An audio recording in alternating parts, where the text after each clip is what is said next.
Berbahagia setiap orang yang mendengar firman, memelihara dan melakukan dalam hidup setiap hari. Shalom. Lebih kuat sedikit. Shalom. Secara kasat mata, Natal itu enak untuk ditonton. Kasat mata, Natal enak ditonton.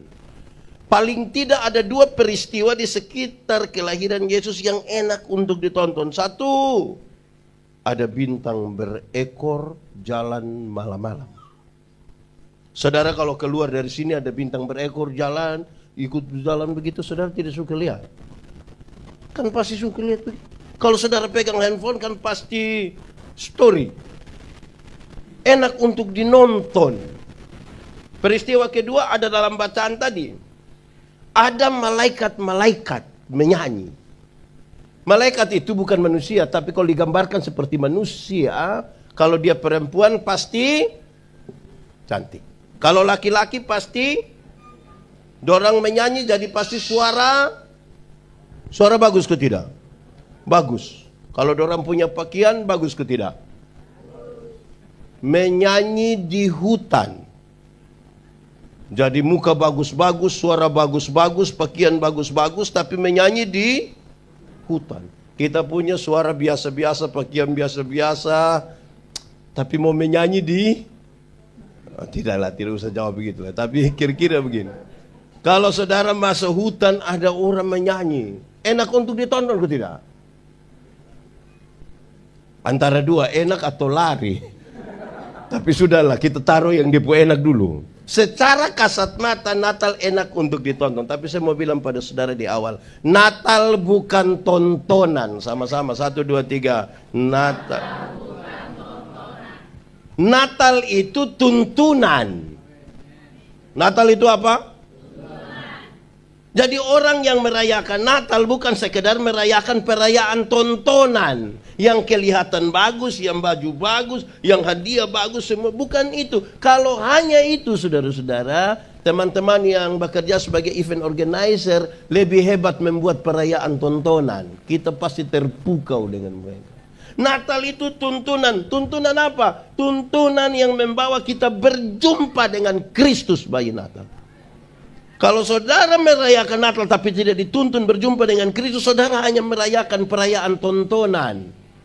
Dan akan selesai di sini, tinggal pulang, tinggal belum pulang, ada yang banding-banding. Ini tidak sama dengan tahun lalu lah. Ada yang mulai banding-banding begitu. Karena orang melihat saja. Tapi saya mau bilang lebih di situ. Natal bukan sebuah tuntunan biasa. Natal sekaligus adalah tantangan. Dan tantangan kita adalah tema ini.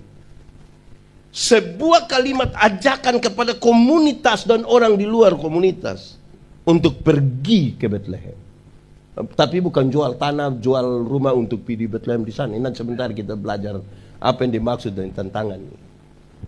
Itu serius bagi kita di bagian awal karena berpuluh-puluh kali kita merayakan Natal. Berpuluh-puluh tahun itu kita bikin Natal berkali-kali, belum lagi di Natal ini banyak.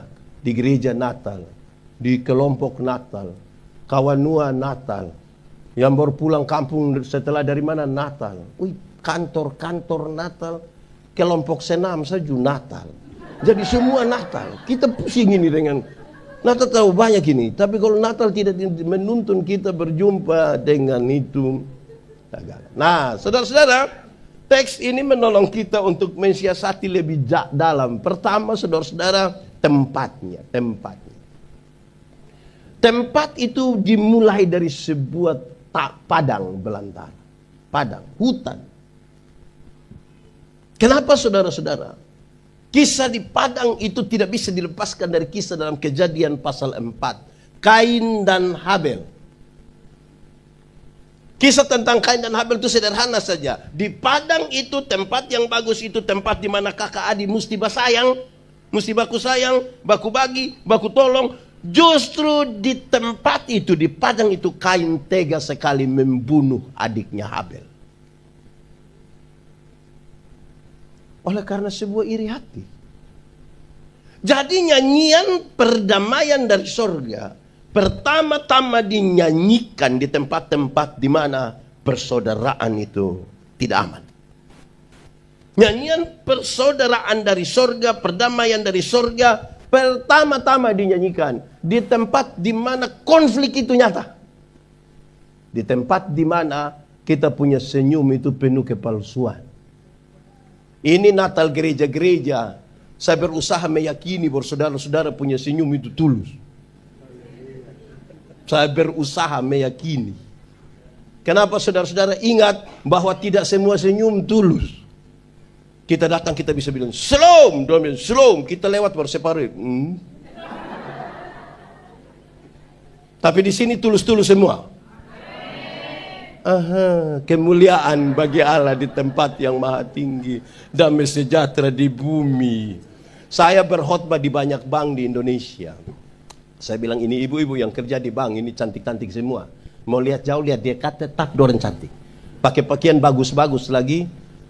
Rapi-rapi lagi, kerja di ruangan tertata rapi, ber-AC lagi. Wih, kita pergi di bank macam tidak mau pulang, macam mau tetap tinggal lihat-lihat doang terus begini. Baru naik tangga terakhir, dengan santun sekali mereka bilang begini, selamat siang, ada yang bisa kami bantu? Terus saya tanya dorang, ibu-ibu, siapa di antara ibu-ibu yang bangun pagi lihat suami bangun terus dia bilang, selamat pagi, ada yang bisa kami bantu? Makanya Paulus bilang, apapun yang kamu perbuat, perbuatlah dengan segenap hati seperti untuk. Jadi di sini yang Natal kali ini segenap hati semua kok. Jangan cepat-cepat bilang amin kalau itu tidak dari sini. Karena kadang-kadang apalagi gereja-gereja ini saudara-saudara, kita punya rasa cemburu dan iri hati itu agak tinggi sedikit. Agak tinggi lagi sedikit lagi. Ramai itu saudara-saudara. Kenapa begitu saudara-saudara? Ini menarik karena ada iri hati. Saudara tahu arti kata iri hati?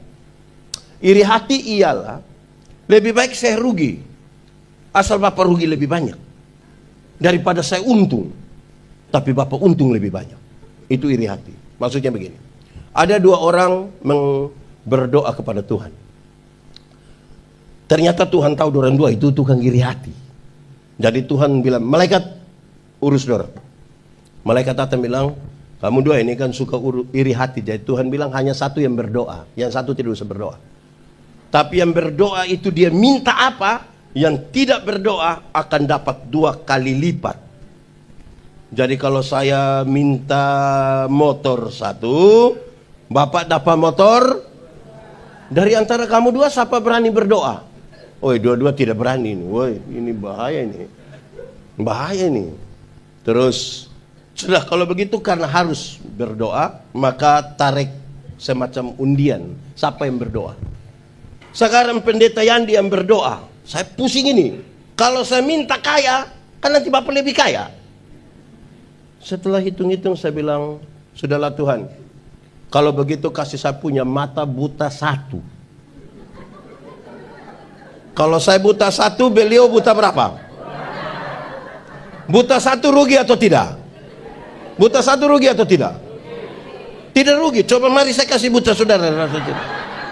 Buta 1 rugi kok tidak? Tapi lebih senang lihat orang buta. Saya rugi, tapi Anda rugi lebih banyak. Sebentar pulang dari sini, jalan kaki, ada orang bawa motor, hampir tabrak kita dari belakang, kita silih sedikit, lewat 20 meter dia jatuh. Brrr, kita bilang apa? Mampus. Pas cek begini, dia pu bapak yang jatuh. Senang sekali lihat orang susah, dan susah sekali lihat orang. Di Timika sini ada begitu. Dia juga ada di sini ini malam. Banyak betul. Pakai baju warna apa coba dia itu? Jadi Natal harus menyentuh sampai ruang itu, perdamaian, supaya jangan tiap tahun kita hanya selamat Natal pegang tangan kami orang NTT ketemu baku cium. Tapi dia jangan habis di yang kasat mata. Kalau tidak kita bikin sebuah perayaan tontonan saja biasa-biasa. Nah begitu. Orang bilang ini orang Kristen dong, ini acara banyak-banyak pakai. Iya memang acara banyak, kami pun pakai yang banyak. Senin Natal, Selasa Natal, Rabu Natal, itu pun 1 hari 2-3 kali.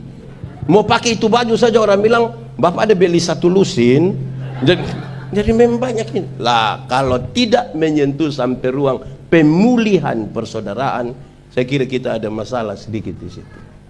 Ada masalah itu di situ. Kedua, di padang itu dia ketemu siapa? Gembala-gembala. Siapakah gembala-gembala? Gembala-gembala itu orang yang menjaga kawanan ternak di waktu malam. Lebih banyak adalah kawanan ternak milik orang lain. Mereka bekerja untuk kepentingan orang lain. Dalam masyarakat Palestina, gembala-gembala adalah orang yang sangat sulit dipercaya. Sangat sulit dipercaya. Kenapa? Ini orang dong kerja malam ini. Mereka seringkali bertengkar soal lahan karena ada pakan ternak di situ. Kadang-kadang mereka suka tipu. Ini orang-orang yang pertama kali disampaikan berita ini. Oh, ini menarik ini. Tidak bisa dipercaya, suka tipu dan berkelahi. Ini ada di sini yang intiga ini. Orang di Timika ini bisa dipercaya semua? Saya lihat saudara mulai ragu sedikit, dia agak turun sedikit. Tipu? Atau orang di sini jujur-jujur semua? Pendeta, kami di sini tidak suka tipu, kami hanya suka bilang sebenarnya dan tapi. Kenapa kau tidak ke gereja? Perasaan dan pendeta tanya, saya sakit Bapak. Ini tipu ini, kasih tahu dia pu istri. Ketemu dia pu istri, bilang bapak ada sakit. Kan ibu tidak tahu, ibu, tidak ada baik-baik itu dia di rumah. Kita ketemu dia, kita bilang, bapak, ibu bilang bapak tidak sakit. Terus dia bilang, sebenarnya saya sakit tapi belum kasih tahu ibu. Sebenarnya ada banyak panitia tidak kerja. Hei, kenapa kau tidak ikut kerja? Sebenarnya saya sudah tahu engkau pun maksud, tidak usah lanjut. Nah, kita punya bersembunyi di sebenarnya dan tapi itu buat kita tanpa sadar tipu. Tipu itu boleh kok tidak? Tipu boleh kok tidak? Boleh kok tidak? Tidak boleh. Kalau untuk kebaikan kita tipu sedikit, boleh? Apa?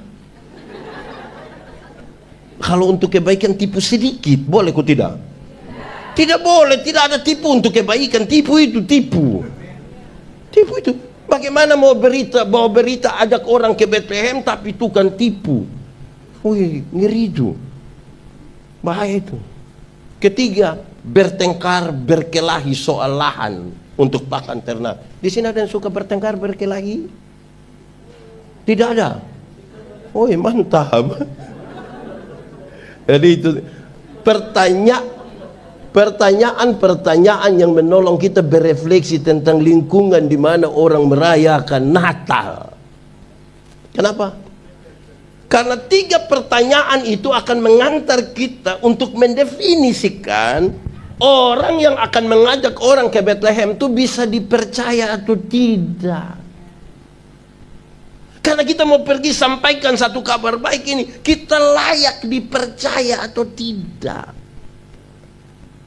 Mendefinisikan diri sebagai orang yang layak dipercaya itu tidak gampang. Katakan ada satu orang tukang tipu, terus dia datang ke saudara, kawan, saya baru saja berjumpa dengan juru selamat. Saudara langsung percaya.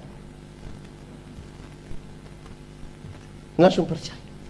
Ada orang yang terlambat kantor tiap hari. Tiap hari. Terus ini kali, biasa kantor di sini masuk jam berapa kira-kira? Jam 8. Terus setelah dia ikuti Natal beberapa kali, Roh Kudus bekerja, dia berubah. Lantas dia pergi 6:30. Terus ini orang ini kok sekarang bisa rajin begini? Terus dia bilang, saya ini baru saja terima Roh Kudus dan rasa harus berubah. Saudara langsung percaya. Bisa langsung percaya. Pasti saudara bilang, hari pertama. Jangankan sampai sejauh itu, kita suami-suami saja. Saya mau tanya dulu, kalau orang tolong kita terus kita bilang terima kasih, itu baik atau tidak? Terus satu saat kita yang tidak biasa, kalau memang terima kasih baik, saya mau tanya dulu, ini siapa punya suami yang kalau istri buat sarapan terus dia bilang terima kasih? Boleh angkat tangan. Nah, ini rata-rata tidak rata-rata tidak. Nanti kalau dia pergi kota provinsi makan di warung sudah bayar labor, terima kasih lagi. Kadang janji itu mbak, biar besok saya datang lagi ya. Nah, tapi sudahlah, lupa itu. Terus setelah dengar khotbah ini, dia bersiap-siap, dia mau berubah betul. Yang pendeta omong itu betul. Orang tolong kita mesti bilang terima kasih. Lantas sebentar pulang, istri siap makan malam. Terus suami bilang begini, sayang, terima kasih. Ibu-ibu percaya? Ini suami sendiri ini suami. Dia yang tidak tahu terima kasih itu tiba-tiba langsung bilang, sayang, terima kasih. Percaya? Saya yakin istri pikiran itu. Dia punya pikiran bisa dua. Pertama mungkin dia pikir begini, tidak tahu roh apa naik di saya suami. Karena dia bikin sebuah perubahan ini. Yang kedua, jangan sampai istri pikir begini, jangan-jangan ini hari terakhir. Jadi tiba-tiba mendefinisikan diri sebagai orang yang bisa dipercaya itu tidak gampang, saudara-saudara, tidak gampang. Karena itu kita butuh betul-betul menggumuli sesuatu di sini, supaya sebentar kita mau ajak orang ini. Saudara, peristiwa di padang itu, apa yang terjadi? Malaikat satu datang duluan. Ini malaikat datang ini, saudara-saudara. Woi, menarik. Waktu lihat malaikat ini, dorang ketakutan semua. Takut. Berita yang disampaikan oleh malaikat itu ada dua. Satu, dia bilang begini, jangan takut. Berita yang paling pertama disampaikan adalah jangan. Coba sama-sama, 1, 2, 3. Injil itu berita pembebasan, supaya orang yang ketakutan dapat kuat kembali. Bukan bikin takut. Masih banyak orang, masih banyak gereja suka kasih takut orang. Biasa pas Paskah itu dorang putar film neraka di kampung-kampung. Orang nonton film neraka langsung, aduh. Saya bilang, saya tidak pusing dengan neraka. Kok kenapa begitu pendeta? Karena saya masuk surga, kenapa pusing dengan neraka? Tapi minimal pendeta harus tahu. Saya tidak tahu itu tidak apa-apa. Karena kalau saya masuk surga, bukan karena ketakutan hukuman di neraka. Saya masuk surga karena Tuhan Yesus mati ganti saya. Bukan bikin takut. Supaya kalau ada anak muda satu datang bilang saya, pendeta Yandi, saya rasa saya ini manusia paling berdosa. Saya bilang, ade, pendeta juga orang berdosa, tapi jangan takut, karena kasih Tuhan lebih besar dari kita dua punya kesalahan. Itu pembebasan. Bayangkan kalau ini anak muda datang kasih tahu saya, bilang, pendeta Yandi, saya rasa saya manusia paling berdosa sudah. Terus saya bilang, iya, saya lihat engkau punya muka, ini muka berdosa ini, saya lihat. Engkau ini kalau tidak bertobat, kaki tangan akan patah buang semua akan patah buang. Berita apa macam begini? Saudara kalau baca perjanjian lama, saudara menemukan kata-kata ini, kalimat pendek ini, kata ini, celakalah. Tapi berita Natal itu datang. Yesus lahir, Yesus melayani, dia mati, bangkit, naik ke surga, Roh Kudus dicurahkan. Itu celaka itu tidak ada. Jangan takut.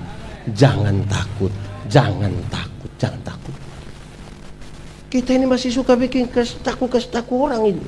Di sini ada yang biasa kasih-takut orang. Saudara tahu yang biasa kasih-takut orang itu setan. Itu yang biasa kasih-takut. Di dalam Tuhan itu orang ketakutan, kita bilang, jangan. Saya melayani di rumah sakit. Pergi ada oma-oma sutua. Oma, yuk kita berdoa. Iya pendeta. Tapi pendeta doa habis, oma mati. Tapi oma mati masuk surga. Terus kita jelaskan kenapa mati masuk surga. Terus dia bilang, pendeta, mati hari ini atau besok sama. Tuhan yang memberi, Tuhan yang mengambil. Terpujilah nama Tuhan. Bahkan di lorong-lorong kematian, di lembah kekelaman, dia punya keberanian untuk hidup. Itu berita. Jangan takut. Bayangkan kalau itu malaikat datang, itu gembala-gembala ada takut-takut, terus malaikat itu, wah, wih, lari sudah orang itu. Lihat orang takut, dia bilang jangan, bukan bikin takut, karena mau ajak orang ini pergi ke Bethlehem ini. Saudara-saudara, saya mau tanya ibu-ibu, kan ibu-ibu banyak, saya mau tanya ibu-ibu. Ibu-ibu, kasih makan anak umur 2 tahun itu gampang atau susah? Kenapa susah? Kan dia suka lari-lari tuh. Ini ibu kejar dia 30 menit, dia punya, ibu bilang begini, ini anak tidak bisa mengerti orang tua sedikit. Anak umur 2 tahun suruh mengerti dia pun mama yang 40. Tapi sudah gitu soal umur tinggal. Tapi yang saya maksud begini, kalau anak tidak mau makan, kasih tahu dia baik-baik, jangan bikin takut. Ayo adek makan ya, biar sehat, biar cepat besar. Ayo sayang makan. Ini ada tidak mau makan, dia pun mama bilang begini, makan itu ada om. Wow. Ini om juga datang. Wah. Ini anak besar dalam. Di sini ada yang biasa kasih taku anak. Besok kita sutua itu anak su besar, dia kasih takut kembali kita. Apa yang kamu tidak mau orang perbuat kepadamu, ya bikin. Jadi yang suka bikin takut dong, bertobat sudah.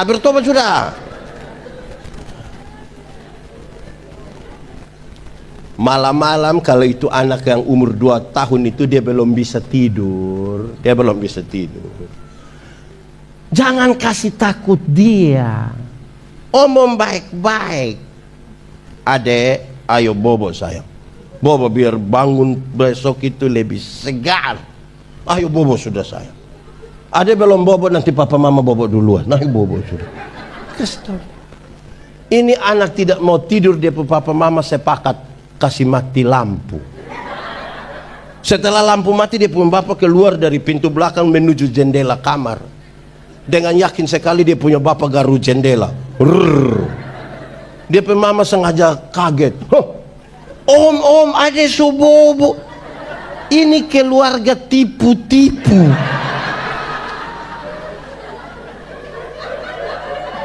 Di Nabire maaf, susah salah. Susah salah. Di Timika sini ada begitu kasih tahu.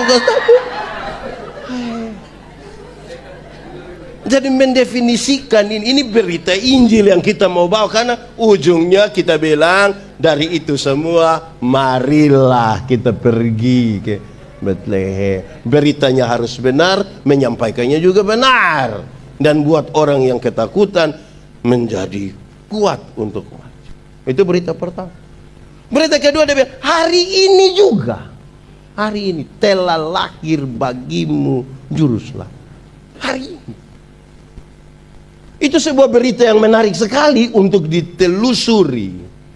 Dulu, oleh karena dosa, manusia terbuang dari Firdaus. Dosa itu sederhana di Firdaus. Upaya manusia melangkah melewati batas. Semua tanaman dalam taman ini boleh kau makan, yang itu tidak boleh. Waktu dorong langkah melewati batas itu dosa. Saudara, setelah orang berdosa, Tuhan bilang begini, ada, kamu di mana? Tuhan tanya begitu bukan karena Tuhan tidak tahu Adam sembunyi di mana. Tuhan tahu kok tidak? Nah, sudah tahu kenapa dia tanya? Tuhan tahu kok tidak? Kenapa tanya kalau sudah tahu? Adam, kamu di mana? Untung Adam tidak bilang, kamu nanya. Itu Adam mau mati dia itu. Adam cari perkara itu kalau begitu. Adam, kamu di mana? Kami di sini Tuhan. Kenapa kamu di situ? Kami sembunyi Tuhan. Kenapa kamu sembunyi? Kami telanjang Tuhan. Kenapa kamu telanjang? Kami makan ini buah. Siapa yang suruh kau makan? Dorang dua baku tolak, baku hela begitu, toh baku tuduh. Mereka kamu sini. Tuhan kasih dorang datang, Tuhan bilang begini. Ini ada pakaian kau pakai. Oi, Tuhan Allah yang bikin pakaian itu bagus ke tidak? Yang batik Papua sebagus apa yang Tuhan Allah bikin, lebih bagus. Dia kasih makan, tapi dia bilang keluarlah kau dari situ. Nanti disalib itu ketika penjahat itu bilang begini. Yesus, ingat aku kalau engkau datang sebagai raja. Kalimat ini hari ini juga aku bersama-sama dengan kamu di dalam Firdaus. Oleh karena kelahiran itu sampai pada puncaknya di sini, kamu yang tadinya oleh karena dosa terusir dari Eden, sekarang kembali hari ini juga.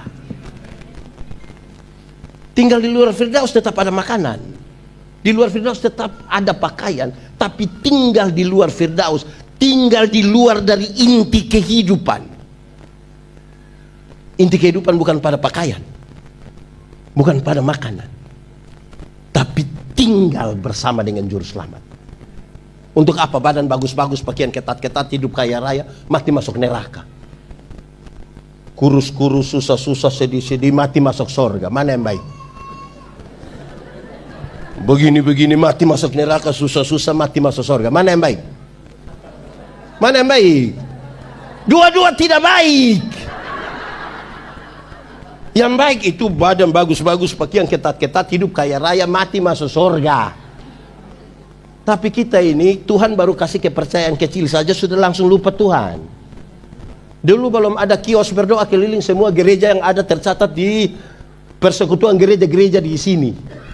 Minta Tuhan kalau boleh dapat kerja. Woi, Tuhan kasih kesempatan, ada jalan, dapat modal bikin kios. Hari Minggu tidak gereja lagi. Terus pendeta bilang, kenapa tidak gereja? Siapa mau jaga kios? Baru kasih kios, ini belum kasih toko, belum kasih tambang emas, baru kasih kios. Suruh Tuhan. Dulu belum, di sini ada ASN. Dulu masih honor itu, berdoa keliling semua gereja. Tuhan kalau berkenan, Tuhan kita diangkat jadi ASN. Woi, Tuhan kasih kesempatan, mantap. Langsung bikin syukuran. Syukuran itu gaji pertama semua untuk Tuhan. Kedua, ketiga sampai hari ini sudah tidak lagi. Tapi sudah dia syukuran sudah dan Tuhan. Terus mulai alasan untuk tidak pelayanan. Satu pendeta ajak, "Oh, mari kita pelayanan." Mau panggil ibadah, susah sekali. Dia pun alasan hanya satu kata. Apa? Dia berkata apa? Ingat itu kata.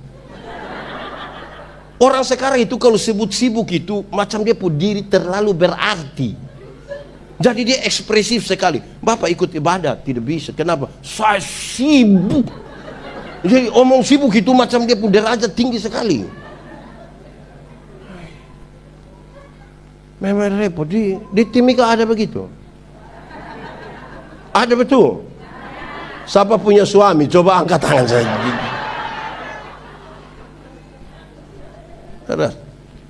Hari ini telah lahir bagimu Juru Selamat, supaya yang tadi karena dosa kita terputus relasi dengan Tuhan, kita bersama-sama. Setelah dua kalimat itu, teks tadi kasih tahu, datanglah sejumlah besar bala tentara surgawi, datanglah para malaikat dan menyanyi.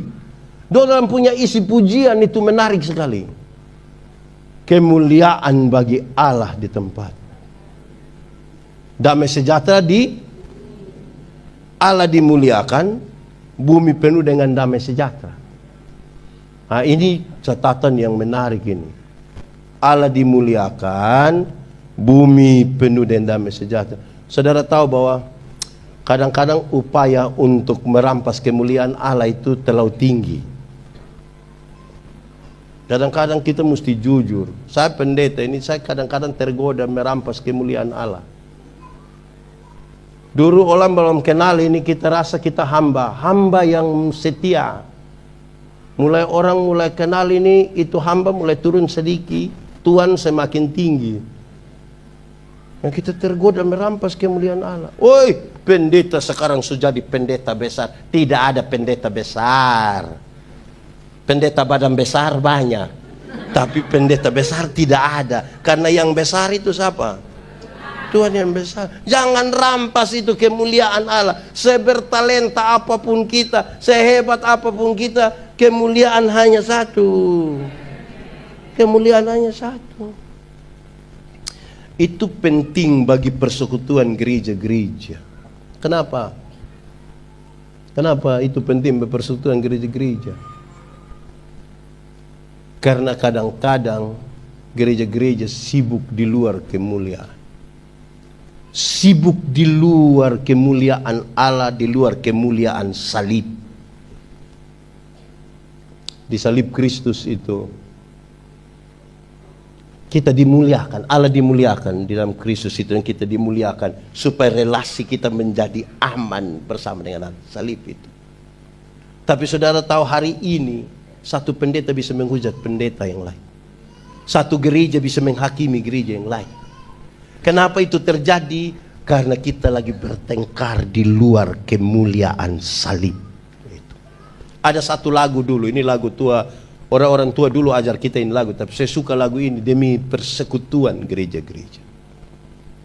Pada satu bukit jauh dari sini, lihat salib, lihat salib Tuhan berdiri, sepotong kayu kasar, sepotong kayu tanda dosa besar, tanda dosa di sana Tuhanku, di sana Tuhanku telah ku datang pada salib itu, ku datang pada salib itu, ku kenangkan cinta Tuhan, ku kenangkan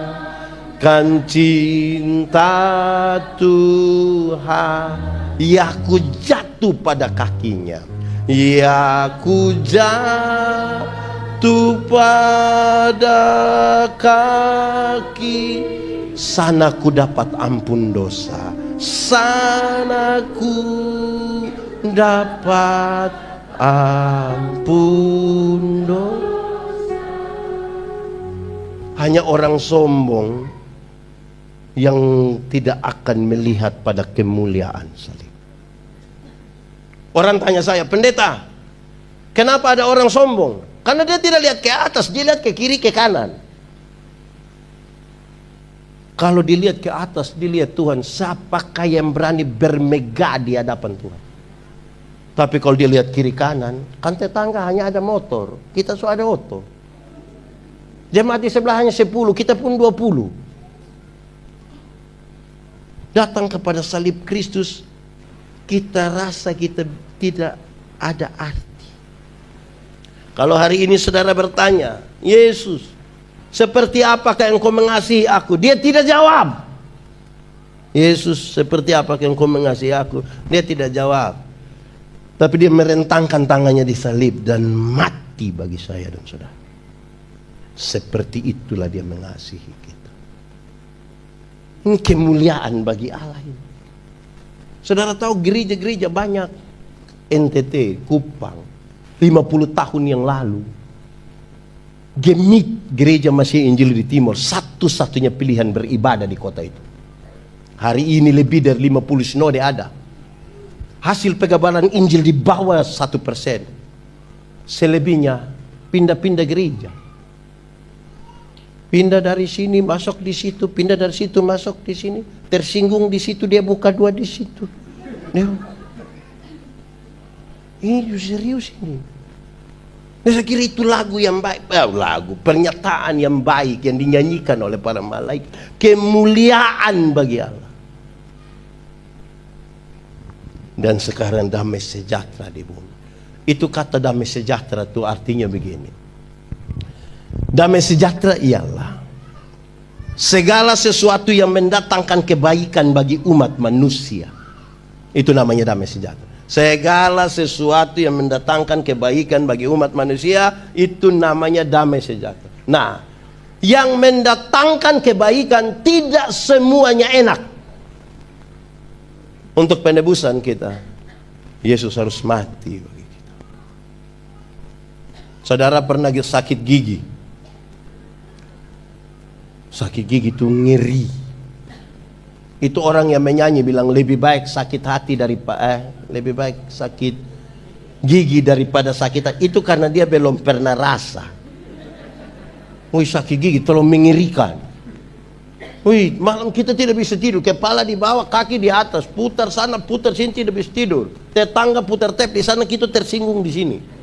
Jadi fisik sakit, hati juga sakit. Nah, siapa yang sakit gigi terus dia ambil gula taruh di satu gelas, dia bikin manis tinggi, terus dia kumur-kumur. Kenapa kumur gula? Ada sakit gigi? Pendeta, daripada ini ulat dia ribut, lebih kasih dia manis-manis go. Untuk kesembuhan itu kadang dia obat pahit. Amin, kok tidak? Itu hari mau vaksin ini kita takut semua toh. Karena di sini ada badan besar, tapi itu vaksin datang kita juga takut. Untuk mendatangkan kebaikan ini kadang dia obat tidak baik, tidak bikin senyum, bikin sakit. Itu sebuah proses. Persoalannya adalah siapa mau disakiti? Siapa mau disakiti? Orang tua dulu di kampung ajar kita pohon nangka itu kalau tidak berbuah angkat parang cincang di batang itu. Tahun depan berbuah. Nah, siapa mau dicincang? Siapa mau dicincang? Kalau tukang tersinggung ini mau dicincang. Nah, itu dia soal itu. Saya baca surat Paulus kepada jemaat di Efesus, dia bilang, firman Tuhan itu seperti pedang bermata dua. Pedang bermata dua ini artinya ke sana dia iris, tapi ke sini juga dia iris. Berani kutip firman untuk orang lain, jangan lupa kutip firman untuk diri sendiri. Kita kadang-kadang sibuk dengan orang lain. Jangan sampai sebentar pendeta yang di khotbah habis ada yang pendeta khotbah tadi pas. Terus kita tanya pas dengan dia. Dan bapak dan saya firman sampai dia serong begini, dia lari bilang. Firman itu seperti cermin. Tahu cermin? Makin bercermin itu hidup makin baik. Kan kita cerminin, kita datangkan begini. Pertama hanya mau lihat muka terus, aduh, ini alis.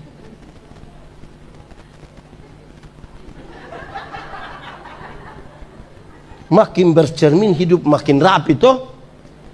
Atau siapa di antara kita yang dia datang bercermin, dia lihat ada kotoran di hidung, dia bilang, tidak usah ambil lah, biar saja.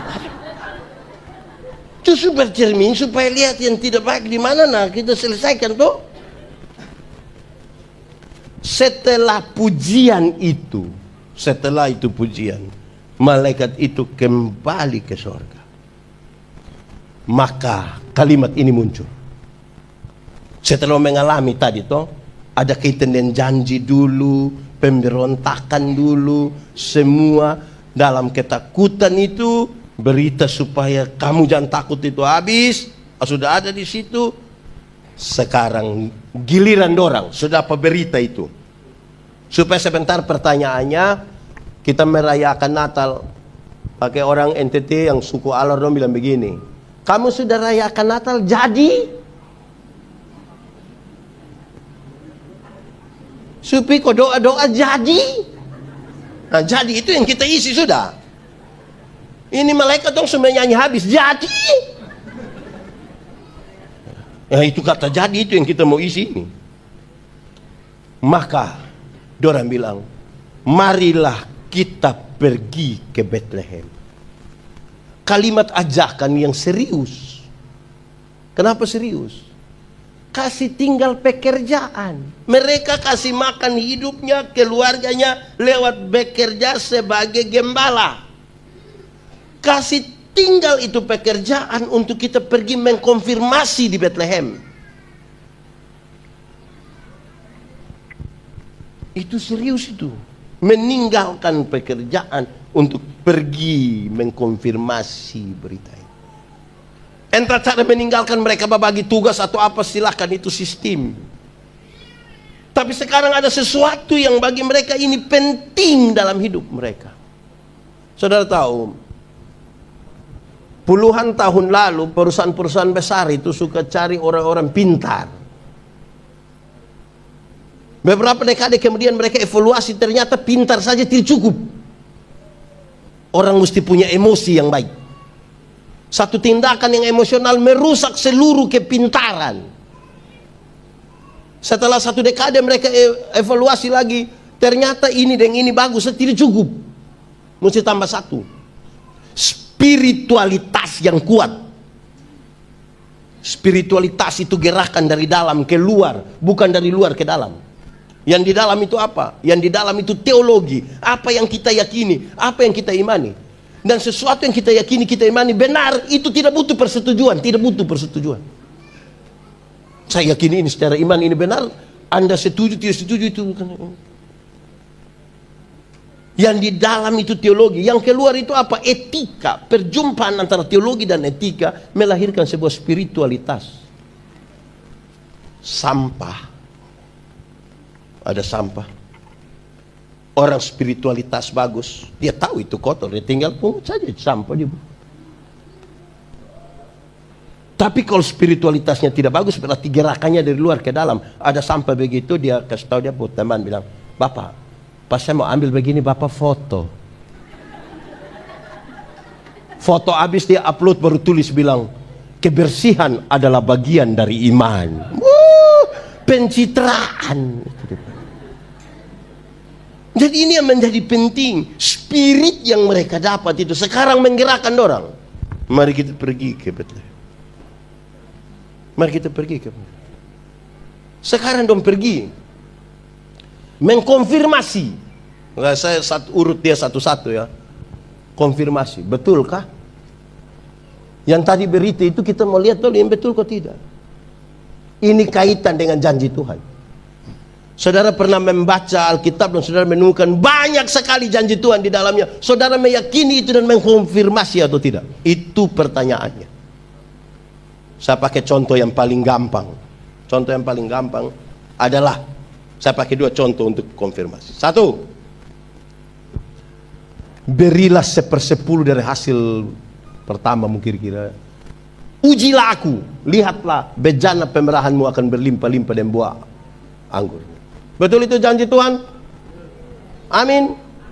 Bahkan orang menyanyi bikin gagah-gagah lagi. Janjimu seperti fajar pagi. Yang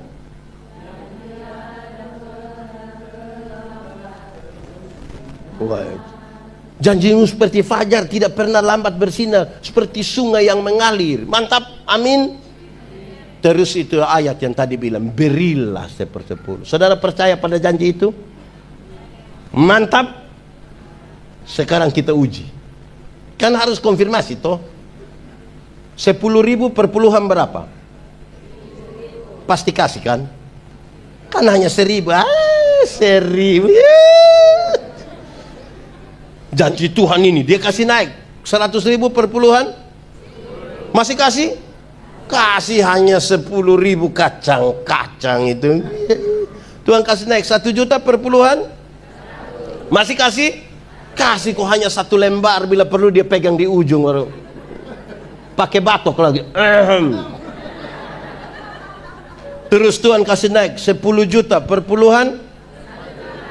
Masih kasih? Masih kasih? Kenapa mulai beda pendapat? Makin besar itu janji Tuhan, kita makin ragu ini mau konfirmasi. Angkat 1 juta di tangan kiri, 9 juta di tangan kanan, dilihat ulang-ulang begini, dilihat.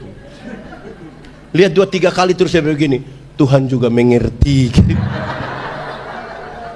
Woi, mengkonfirmasi janji Tuhan ini ngeri Bapak, ngeri Bapak. Tapi pendeta Yandi bukan berkhotbah sebentar, saudara kasih saya tidak. persepuluhan bukan soal angka, soal keyakinan. Jadi saudara jangan kas gugup saya dan sebentar saudara ame 200 juta tahun. Bukan itu, soal keyakinan, bukan soal angka. Meyakini ku tidak bahwa ini yang Tuhan omong betul ini. Tapi konfirmasi kedua adalah kita mesti pergi di Bethlehem. Ada bagian yang perlu kita lakukan untuk mengkonfirmasi. Ada masa depan di dalam tangan Tuhan. Amin. Amin.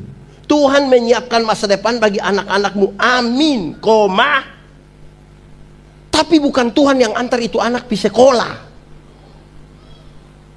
Siapa yang antar? Orang tua kan? Atau siapa di Timika yang karena terlalu sibuk pagi-pagi dia berdoa, Tuhan, saya sibuk jadi Tuhan tolong jemput anak-anak. Tuhan yang jemput pulang menangis, Bapak, menangis. Jadi bagian kita itu laksanakan. Bagian kita laksanakan. Sama anak-anak muda orang di kampung itu yang tiap hari hanya judi, mabuk, judi, mabuk, judi, mabuk. Tapi dia bikin status bilang begini, semua akan indah pada waktunya. Apa yang mau indah? Itu indah engkau pulang kembali ke rumah Bapak. Ini ada yang baju-baju merah dong, tadi benar-benar di sini yang belum menikah dong. Saya ajar yang belum menikah dan saya bilang begini, jodoh itu akan datang dengan sendirinya. Itu pun kalau dia tahu rumah. Saya kasih tahu, jodoh itu Tuhan yang atur. Betul kok tidak? Tugas kita itu ada. Tugas kita itu adalah menyambut. Contoh, kalau ada orang datang bilang begini, Nona, maukah engkau menjadi mama dari anak-anak kita? Engkau punya tugas jawab bilang yes.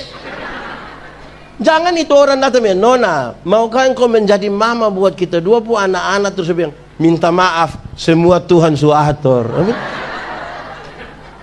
Tidak ada bagian yang perlu kita kerjakan. Mati hidup ada di tangan Tuhan. Amin kok tidak? Itu soal iman. Yang iman kasih tahu otak. Yo, kau tahu kok tidak? Tidak tahu kenapa? Otak. Mati hidup itu Tuhan yang atur. Jadi dan otak kau tolong kasih tahu kaki itu supaya kalau ada otot trek lari kincang ikut muka, kaki jangan lompat di tengah jalan, mati. Ya ada bagian gitu. Ora et labora artinya itu dia pun nilai hanya 75.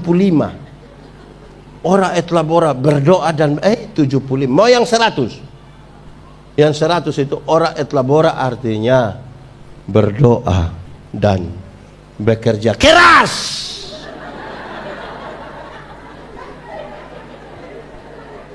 Berdoa dan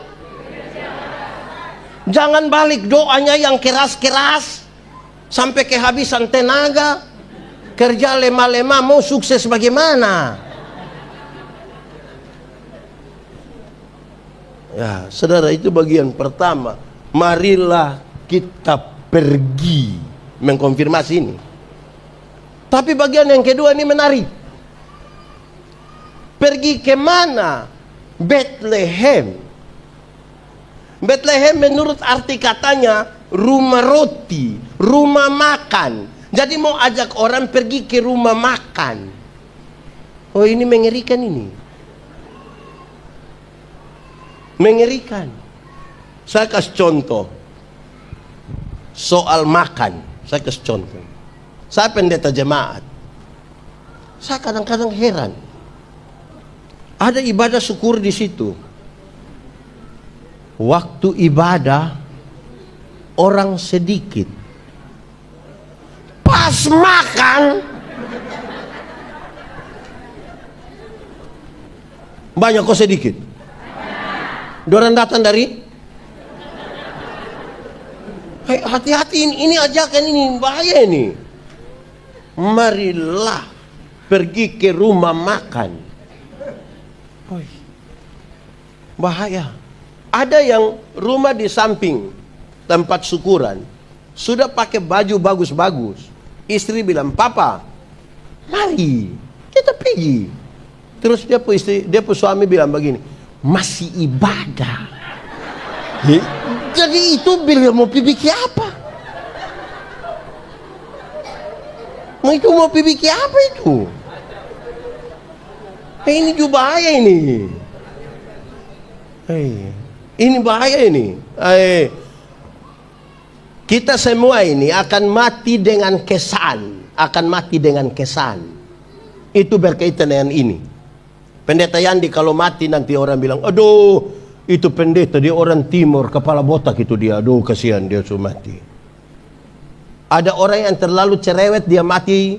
Kita bilang, "Aduh, itu orang terlalu cerewet." Ada orang yang terlalu rapi, dia mati, kita bilang, "Aduh, itu orang itu terlalu rapi." Ada orang yang disiplin sekali mati, kita bilang, "Itu orang terlalu disiplin." Kan kesan toh. Nah, kalau yang mati itu orang yang biasa bungkus makanan.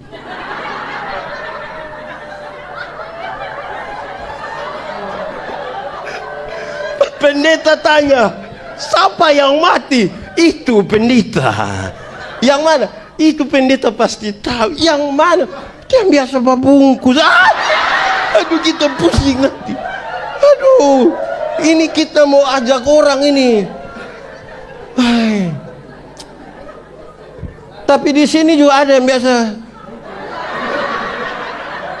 Ada juga. Ibu-ibu atau bapak-bapak? Coba angkat tangan saja, dia angkat tangan saja, tidak apa. Kita mati dengan kesan. Woi, jangan kasih salah ibu-ibu juga, kami bapak-bapak juga. Bapak-bapak itu apalagi macam bapak pendeta kayak pendeta yang begini, dia pun cara bungkus itu beda, lebih soft. Tapi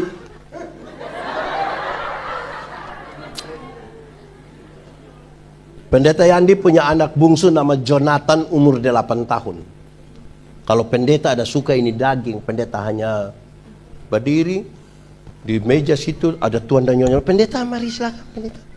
Pendeta Yandi hanya bilang begini, "Jonathan paling suka ini." Lebih soft itu dia. Jonathan paling suka itu, tuan nyonya rumah.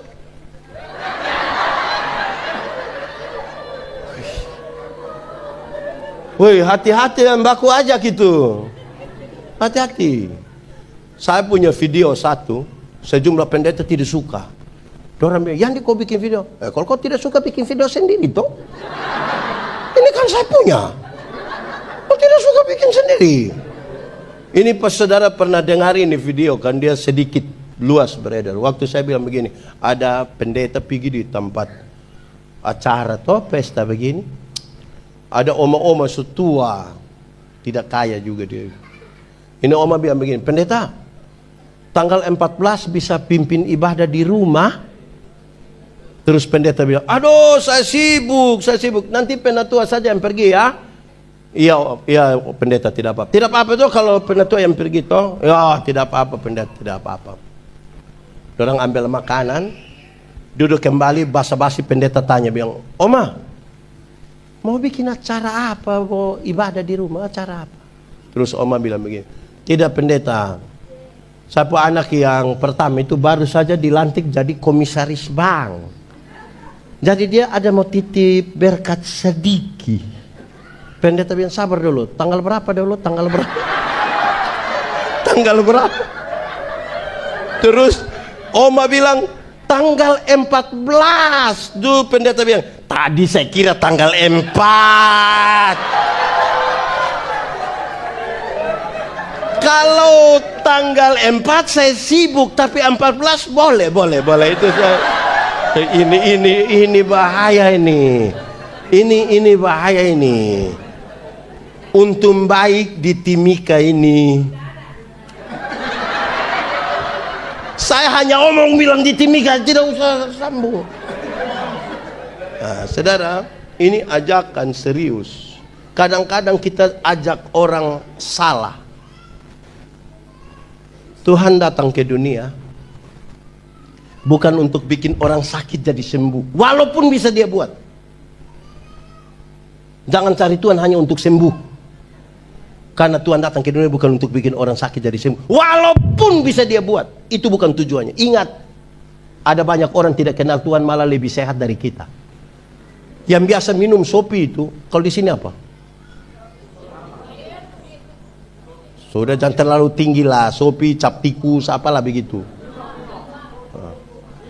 Orang yang biasa minum itu, dia minum dari 3 hari lalu sampai tadi pagi, istirahat sedikit, minum ulang, dia tidak tahu sakit.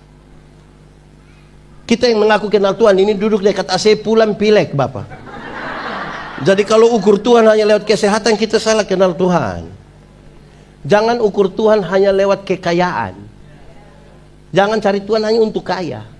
Ada banyak orang tidak kenal Tuhan malah lebih kaya dari kita. Itu koruptor, itu kaya-kaya semua. Dia punya rumah 2, 3, 4, 5 sampai tidak suka dia tinggal di dia rumah, dia tinggal di penjara sana. Tapi dia kaya. Kita yang mengaku kenal Tuhan ini sedikit-sedikit pulsa habis. Sedikit-sedikit garam habis. Mau beli sepatu gereja saja pakai tanya di itu, orang bilang bisa bayar 6 kali.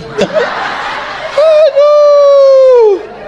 Jangan ukur Tuhan dengan itu. Kalau begitu, pendeta, Tuhan datang ke dunia ini untuk apa? Untuk apa? So kita mau pergi pisan itu. Untuk menebus dan menyelamatkan. Jadi orang diajak untuk itu. Tantangan kita di situ. Orang diajak untuk itu. Ini kalimat Tuhan Yesus ini sangat penting. Carilah dahulu kerajaan Allah dan kebenarannya. Selamat dulu. Baru yang lain itu di kekayaan, kehormatan di, jabatan di, umur panjang di, istri di tidak. Itu kalimat itu. Saudara, baku ajak pertama di antara dorang toh ini gembala baku lihat bilang pakai bahasa Manado, dia bilang, mari Jo. Yang paling dekat. Ada saya mau tanya, kenapa ibadah ini malam mama-mama lebih banyak dari bapak-bapak? Ini mama janda semua. Ada suami-suami itu, waktu masih pacaran rajin jemput dia punya pacar ini antar ke gereja.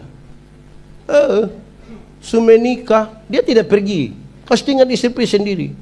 Terus pendeta bilang, Bapak, kenapa masih muda rajin, sudah pemalas gereja? Terus dia jawab pendeta, waktu pendeta kasih nikah saya dengan istri, kami dua telah menjadi satu. Jadi istri kalau sudah pergi sama juga dengan kita justru. Jadi istri sudah makan sama dengan suami sudah makan. Saya bilang, Bapak, masuk surga itu seperti pergi ke WC. Tahu WC? Tidak bisa diwakilkan. Masing-masing pergi sendiri. Tidak bisa kita bilang, kakak, yo, kemana? WC, titip. Tidak. Masing-masing bisa. Tugas kita ajak, tugas kita kasih tahu, dia bisa sendiri toh. Ini ibu-ibu juga begitu. Cantik-cantik datang gereja jalan sendiri, pendeta tanya, ibu, mana suami? Terus saya bilang, pendeta, tahu sendiri. So tahu dia begini, kenapa ambil resiko?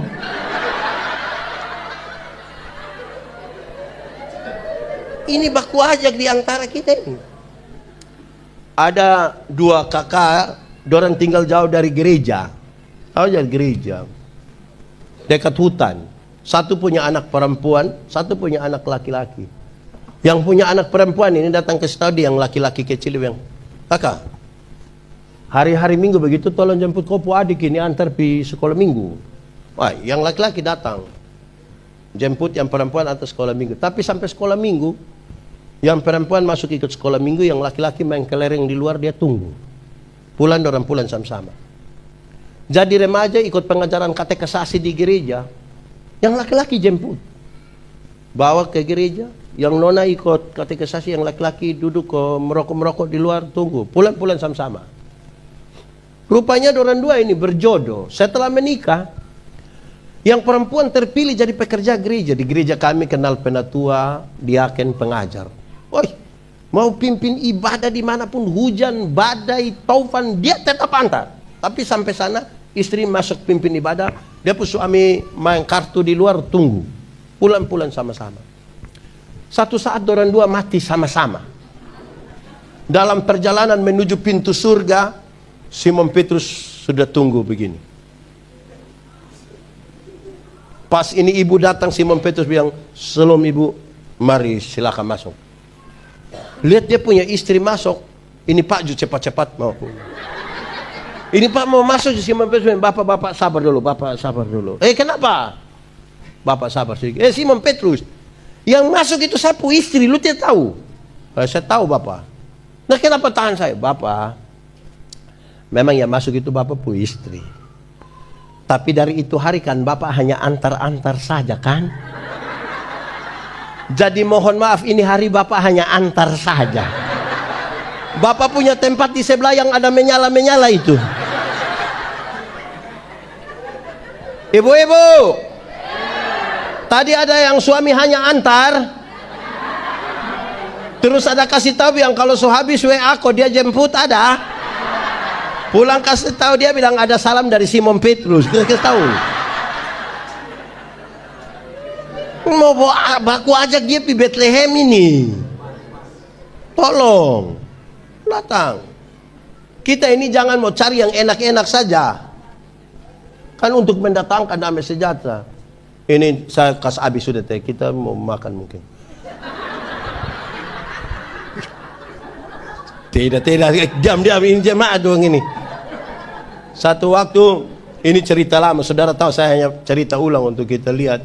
Ajakan kita itu jangan sampai ajak salah, nanti pengertian salah, semua jadi salah. Ini, ada satu waktu ini toh, Tuhan Yesus mau naik gunung. Tuhan Yesus bilang di murid-murid, murid-murid, kamu bawa batu semua ya, bawa batu, masing-masing pada bawa batu naik. Don tidak bertanya mau bawa bikin apa, masing-masing bawa. Sampai di atas, nah semua bawa batu begini. Simon Petrus ini angkat bawa batu kecil satu. Sampai di atas Tuhan Yesus tanya, kampung batu don di mana? Ada Bapak.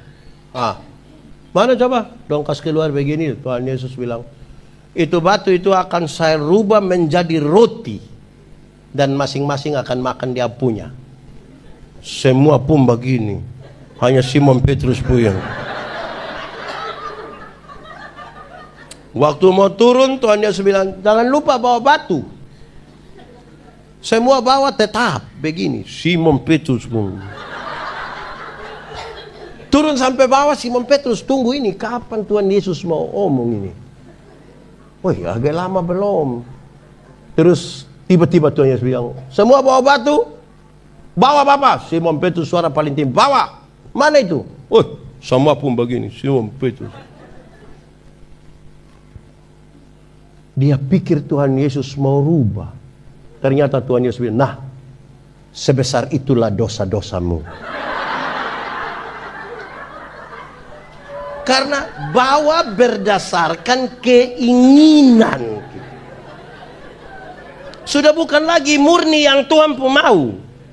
Kok kita pun mau. Kadang-kadang kita ini berdoa begitu rupa sampai menemukan kita pun mau. Bukan menemukan apa yang Tuhan mau. Nah itu kita pun pusing di situ itu. Ada yang bawa batu besar, mau bikin mujizat. Nah, begitu. Jadi menikmati sudah apa yang Tuhan mau. Mari baku ajak ke sana. Saya bicara tentang jiwa di bagian terakhir. Satu waktu Tuhan Yesus kasih tinggal ribuan orang yang sementara menikmati mujizat 5 roti dan 2 ikan aidi.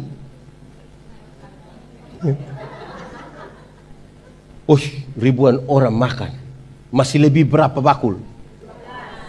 Kenapa lebih 12 bakul? Pokoknya mujizat itu. Orang sibuk-sibuk dia itu mujizat.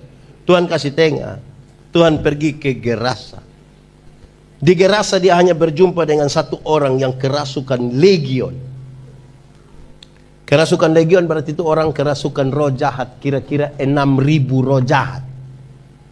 Kita pun teman pelayan satu roh jahat, dia punya otak saja kita pusing. Ini 6.000 roh jahat.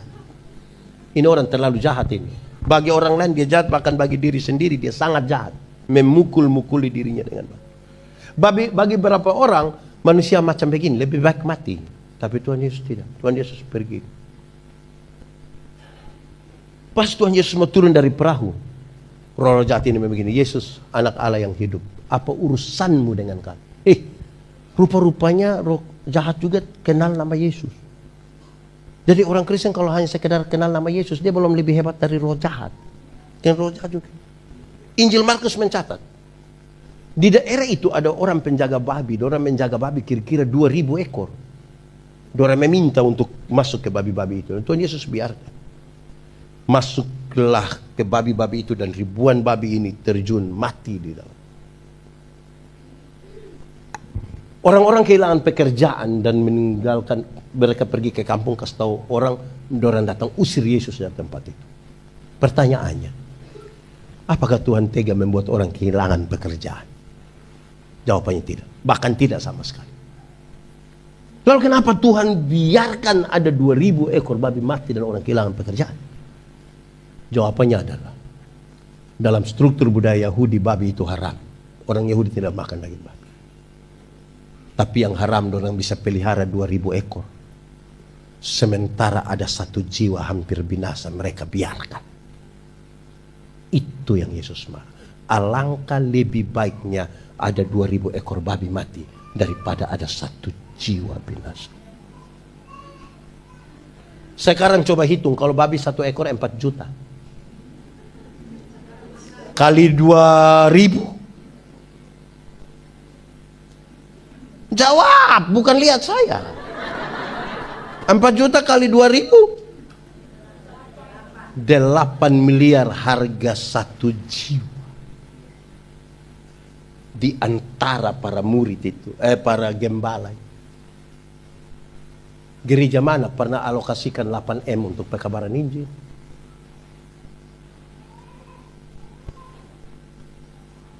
Karena banyak yang uang subahnya habis dimakan minum.